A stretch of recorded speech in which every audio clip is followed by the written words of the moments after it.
In just a moment, X-1. But first, no one can deny that spring is in the air, and to prepare for the new season, NBC's Weekday brings you some timely and useful features.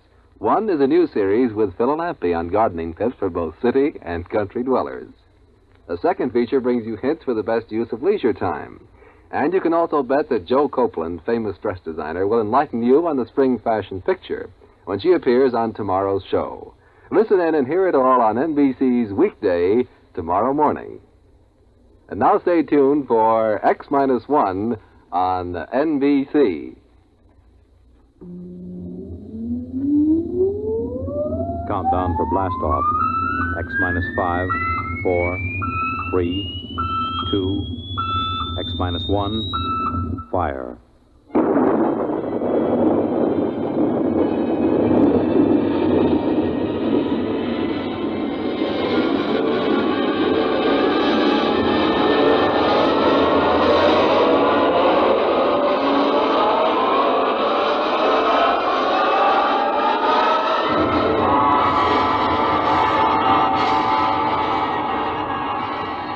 From the far horizons of the unknown come transcribed tales of new dimensions in time and space. These are stories of the future, adventures in which you'll live in a million, could be years, on 1,000 maybe worlds. The National Broadcasting Company, in cooperation with Galaxy Science Fiction Magazine, presents X minus one.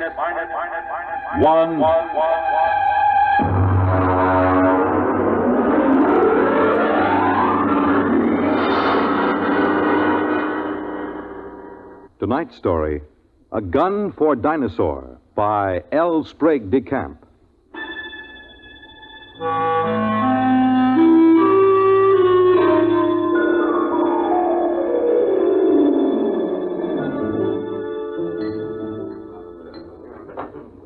Just whiskey, please. No soda. Ice, Mr. Rivers? Good heavens, no. I have been in America for some time, but not that long. Well, to a fine dinosaur. Well, now, just a moment, Mr. Seligman. I won't take you hunting late Mesozoic dinosaur. Why not? How much do you weigh? About 9 stone? 130 pounds. Yeah, I thought so. It's not heavy enough. But your advertisement. You said safaris arranged to any time Well, period. I'll take you to any period in the Cenozoic. I'll get you a shot at any entelodont or even mammoth or mastodon. They have fine heads. But I'll jolly well not take you to the Jurassic or the Cretaceous. You're just too small. But what's my weight got to do with it? Now, look here, old boy. What did you think you were going to shoot those dinosaurs with? Well, Well, look over here in this case. That's my own gun, a Continental 600. That shoots a pair of Nitro Express cartridges the size of bananas.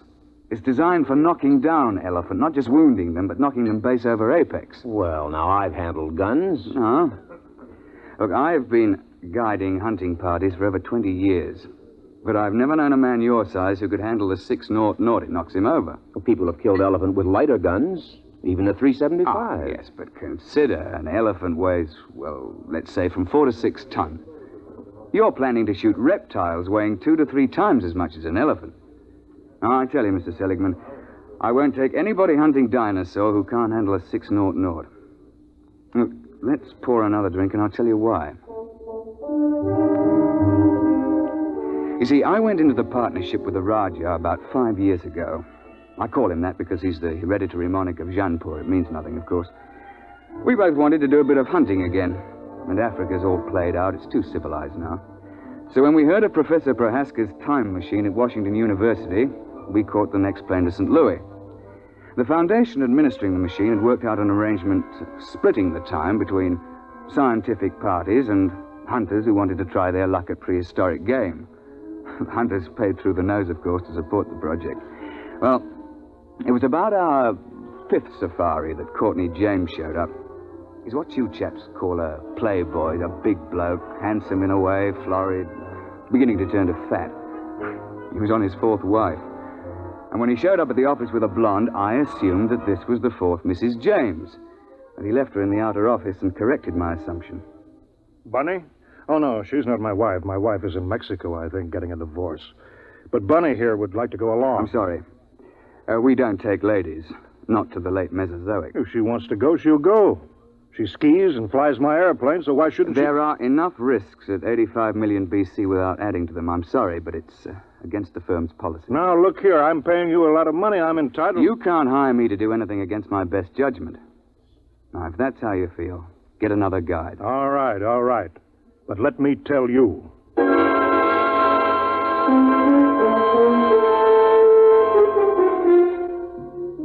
Oh, it ended with my telling him to get out of the office or I'd throw him out. And I was thinking sadly of all that lovely money that James would have paid me, when in came another side. An August Holtzinger, a slim, bald chap with glasses. Mr. Rivers, I don't want you to think I'm here under false pretenses. I'm really not much of an outdoorsman, and I'll probably be scared to death when I see a real dinosaur. Oh, well, most of us are frightened at first, but it doesn't do to speak of it. Well, you see, I've always run a grocery store till my uncle died, and, well, I've got a great deal of money now. Uh-huh. And I'm building a new house. I'm engaged, you know, getting married, and, well, I'm determined to hang a dinosaur head over my fireplace or die in the attempt. A ceratopsian, I think. That's the one with the big horned head and the frill over the neck, isn't it? Well, you want to think twice about that, you know. If you put a 7-foot Triceratops head into a small living room, there's apt to be no room left for anything else. I know it's ridiculous, but I'm determined to do something big for once. Since there's no more real big game hunting, I'm going to shoot a dinosaur and hang his head over my mantel. I'll never be happy otherwise.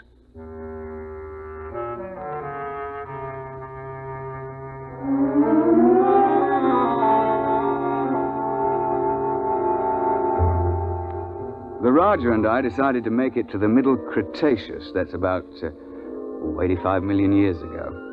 It's the best period for dinosaur in Missouri. So we drove Holtzinger into the country to let him try the 600.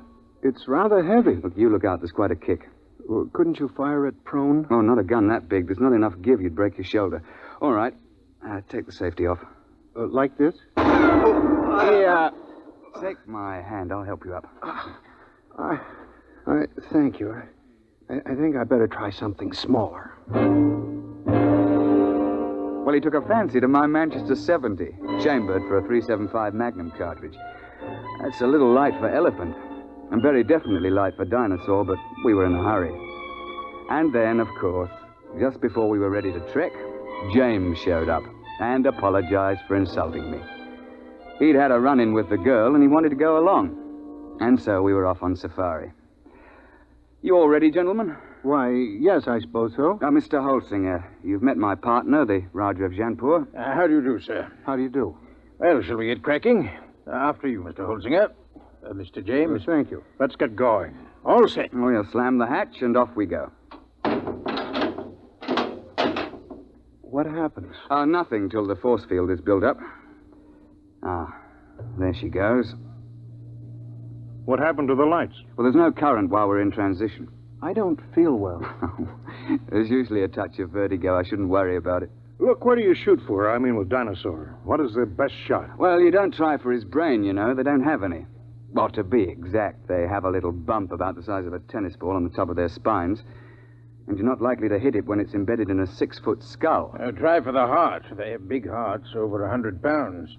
An exploding shell in the heart will slow them down, at least. Oh, I see. Why do we have to go so far for game? Why couldn't we just go back 50 years and shoot lions in Africa? Well, the machine won't work more recently than 100,000 years ago. Why? Well, look, I'm no four-dimensional expert on the subject, but it has something to do with what they call time paradox. You know, if people could go back to recent times, they might do something to affect history or kill their own grandfather, you know.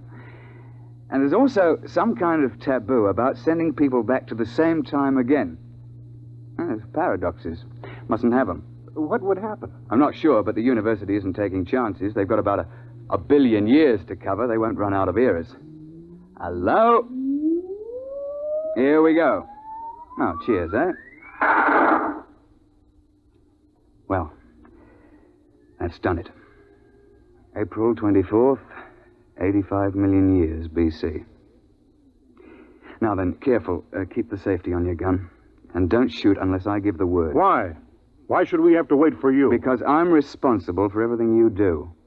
especially if something goes wrong. I say, Roger, open the door, will you?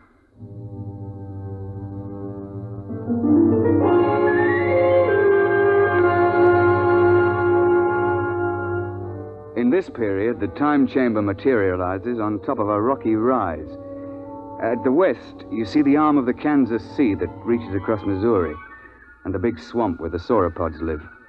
To the east, the land slopes up to a plateau. It's good for ceratopsians. The finest thing about the Cretaceous is the climate. It's balmy like the South Sea Islands, and not so muggy as the Jurassic. Oh, we sent the time chamber back off and looked about. It was spring, with the dwarf magnolias in bloom all over. Down towards the Kansas Sea, cycads and willows grew, while the uplands were covered with screw-pins and ginkgo. Yeah, well, I'm no ruddy poet, but I can appreciate a beautiful scene. Well, I was looking through the haze and sniffing the air. I got him! I got him! What the devil? You see it? There it goes! Confound it, you idiot! I told you not to shoot without word from me. And what happened? An ornithomine wandered out of the copse. Mr. James gave him both barrels. Missed. Now, look here, James. One of the biggest dangers on a safari is trigger-happy sahibs who get panicky. You're not to shoot unless you're told. You understand? Who do you think you are to tell me when to shoot my own game? Now, look here. Firstly, if you shoot off all your ammunition before the trip is over, your gun won't be available in case of a pinch. And secondly, if you empty both barrels, what would happen if a big theropod should charge before you could reload? And finally, it's not sporting to shoot everything in sight. Is that clear? All right. All right. Well, now then, first task is fresh meat.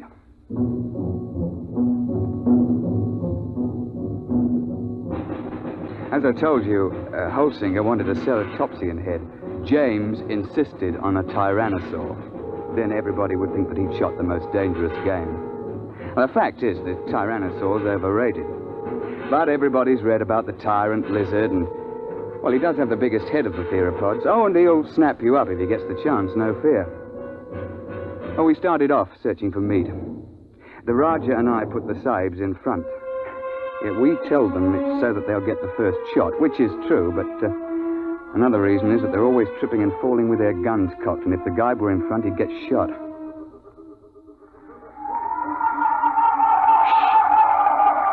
Boneheads. Where? See? Crouching over there. Feeding on those cycads. It was about the size of a man.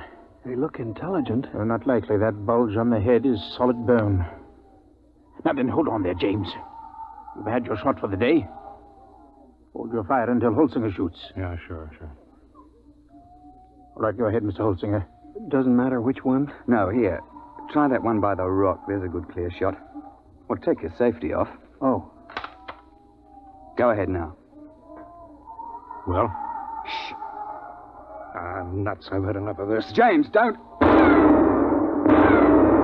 I got him clean right through the heart. First shot. How's that? I thought you were going to give Holsinger the first crack.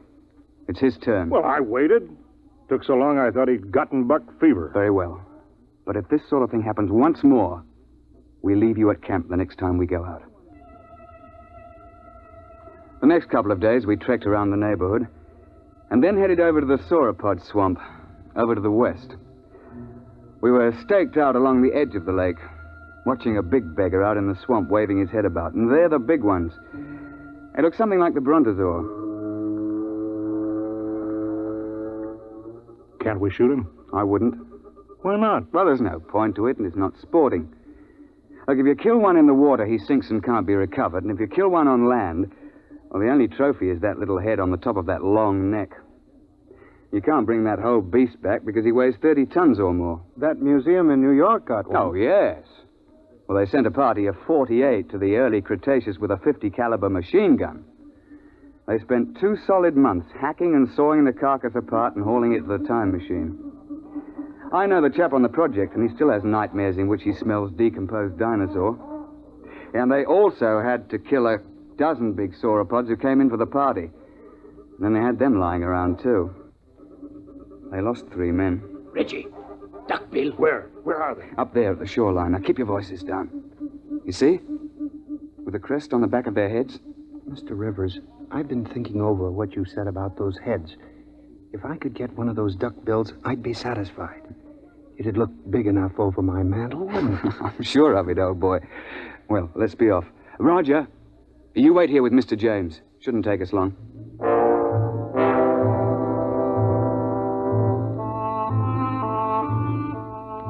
Holt and I crept along the shoreline, narrowing the range to the duckbills.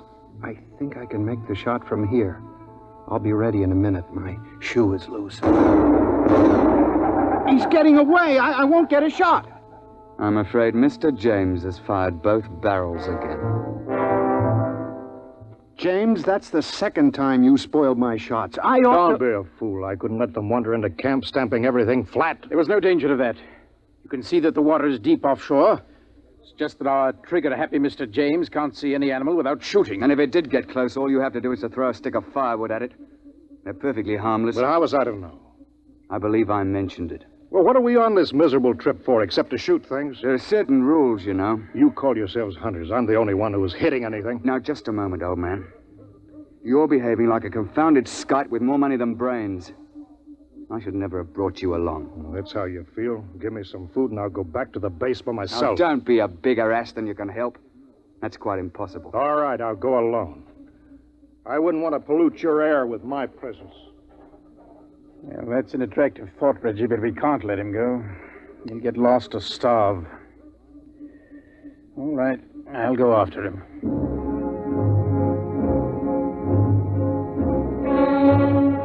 We stumbled along for several more days.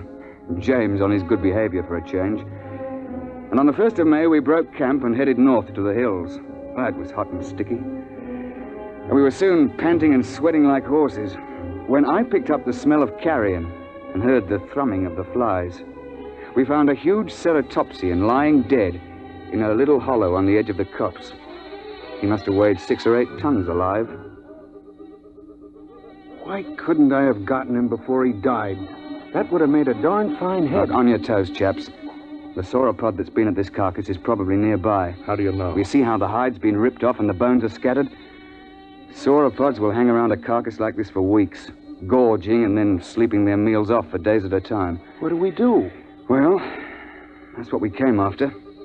Look, Roger, you take Mr. James through that way, and we'll parallel you 40 feet distant. Now keep your eyes open. It'll be hard to see in these woods unless you're right on top of him.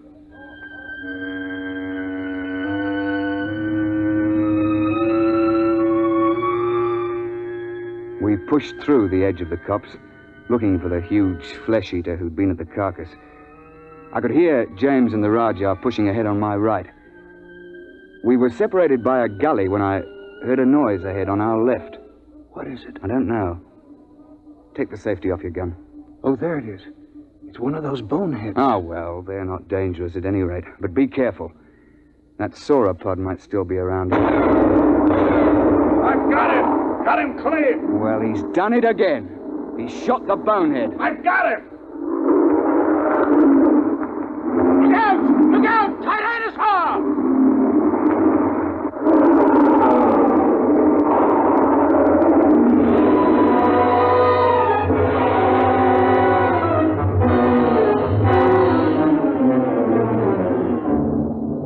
The Tyrannosaur heaved his head out of the shrubbery just in front of us.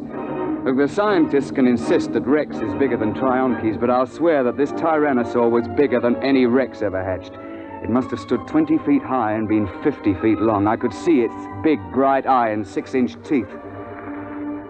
He'd been sleeping off his last meal, and James fired off both barrels over his head at the bonehead and woke the Tyrannosaur up. Get back! Get back, you fool! Gun's empty and Roger can't get a shot. Found it. There goes the beast in behind those ferns. Holtzinger! Holtzinger! Come back! Your gun's too light for that beggar! James came bolting back in a panic and blundered into the Rajah, sending both of them sprawling under the ferns. The Tyrannosaur came after them to snap them up. Holtzinger began to blaze away. He got off 3 shots through the beast's body with that little light gun. The Tyrannosaur whirled around to see what was stinging it.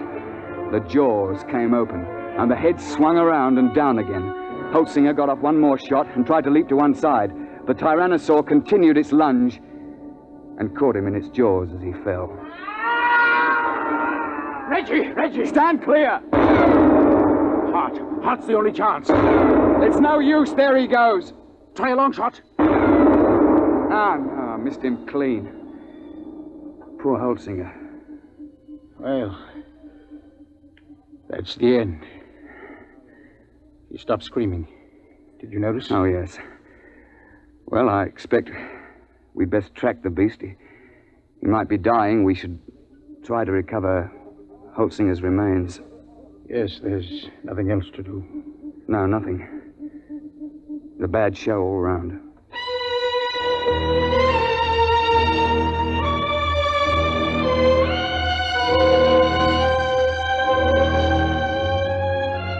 An hour later, we gave up and went back to the glade looking very dismal. Well, where have you two been? We were occupied. The late Mr. Holtzinger. Remember? You shouldn't have gone off and left me. Another of those things might have come along. Isn't it bad enough to lose 100 through your stupidity? What? Sure, you put us in front of you, so if anybody gets eaten, it's one of us. That's... You stinking little swine. If you hadn't been a first-class idiot and blown those 2 barrels again, this never would have happened. Holtzinger died trying to save your worthless life. And I wish he'd failed. Oh, I ought to... Now then, my leatherbuck, I'm glad you did that. It gives me a chance I've been waiting for. Now get up, and I'll be glad to finish off. You won't finish anybody off. All right, put your hands up. Both of you. Put that gun away. Don't be an idiot. I won't let anybody do that to me. You can't get away with murder. Why not? Won't be much left of you after you're hit with a 600 explosive shell. Nobody could prove anything. They can't hold you for a murder 85 million years old. The statute of limitations, you know. Nice work, Roger, old chap. Yes. Cretaceous rock. Doesn't quite have the balance of a cricket ball, but it's a bit harder, what? Well, suppose we tie this chap up and take him back to camp.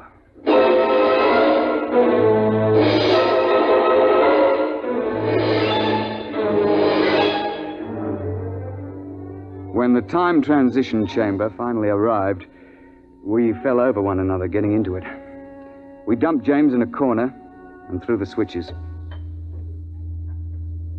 You two should have killed me back there. Why? You don't have a particularly good head. It wouldn't look at all well over a mantle. You can laugh, but I'll get you someday. Close quarters, isn't it? Someday I'll find a way. I'll find a way and I'll get off scot-free, too. My dear chap, if there was some way to do it, I'd have you charged with Holtzinger's murder. Look, you'd best let well enough alone. No, I'll kill you. Both of you. Somehow. Cigarette, Roger? Thanks.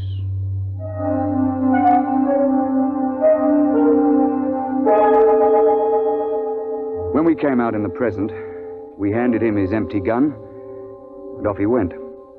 We paid everybody off, found that we were broke. But quite luckily, a steel manufacturer turned up who wanted a mastodon head for his den.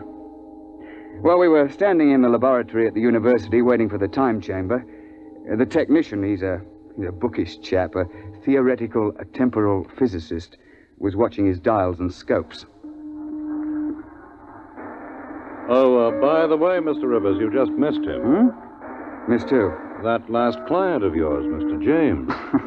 Well, that's good luck. What was he doing here? Oh, he told me quite a tale. Said he'd lost his wallet back there. Said it contained some very valuable papers. It must have been valuable. He paid the university fee of $5,000 for the use of the chamber. He's on his way back there now. Back where? Well, he told me to send him back a few minutes before you arrived the last time. Then he could see himself drop the wallet.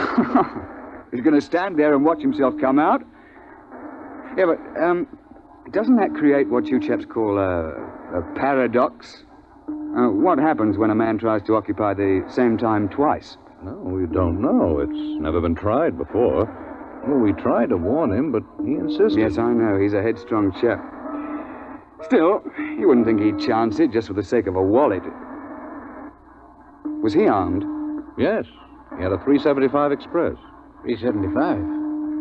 Well, that's odd. He knows it's too light for Dinosaur. Yes, but not too light for a man. I say, Roger, you don't think Mr. James is lurking behind a bush back there until we show up again? And planning to pot us as we step out? That's impossible. We already did step out of the chamber and nothing happened. Yeah, but that was before Mr. James was waiting with an express rifle cocked. Hey, Doctor? What, you mean he's planning to murder the two of you? Oh, I wouldn't be a bit surprised. I don't suppose there's anything you could do to stop the process now. No, it's too late. The chamber's in transition now. Look, hadn't you better get out of here before he kills you? Well, there's no point in running. If Mr. James's theory is right, we've both been dead for 85 million years. We might as well wait and see what happens. Transition point coming up. Well, it's been quite a world up to this point. Hey, Roger? Yes, quite. Here it goes.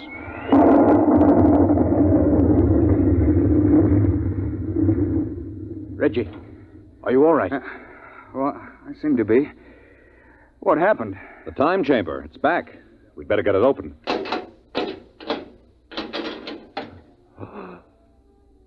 Good Lord, look at that. Ghastly, isn't it? Where did it come from? I'm not sure. But I rather think it came from the Middle Cretaceous era. It wasn't here a moment ago. Ghastly mess. Looks as if every bone was pulverized and every blood vessel burst. I dare say. But that's his gun, all right. It's James, there's no doubt of it.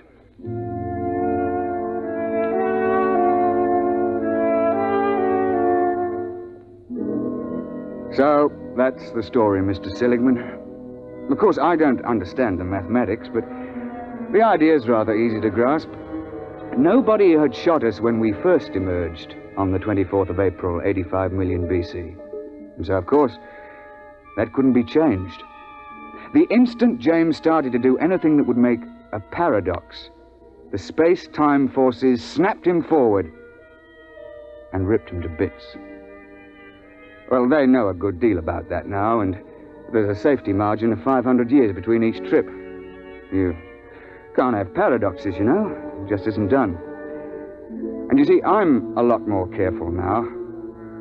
I shouldn't have taken James when I knew what a spoiled, unstable sort he was. Or Holtzinger either, when I saw that he was too small to shoot a dinosaur gun. With a heavier gun, he'd probably have knocked the Tyrannosaur down and saved his own life. So, Mr. Seligman, that's why I won't take you to that period to hunt. I'm sorry, but you're just too light. You're not big enough to handle a gun for Dinosaur.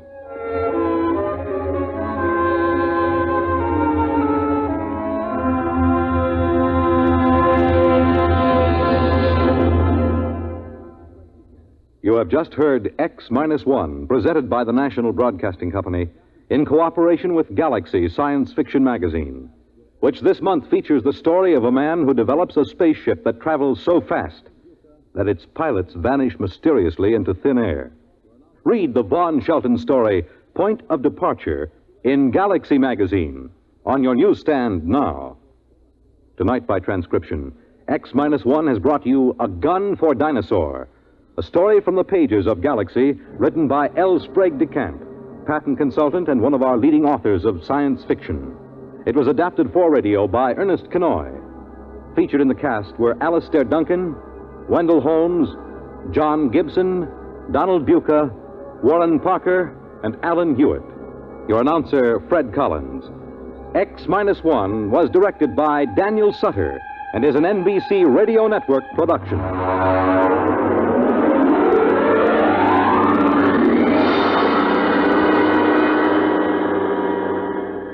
Let's visit lovable Fibber McGee and Molly tonight on the NBC Radio Network.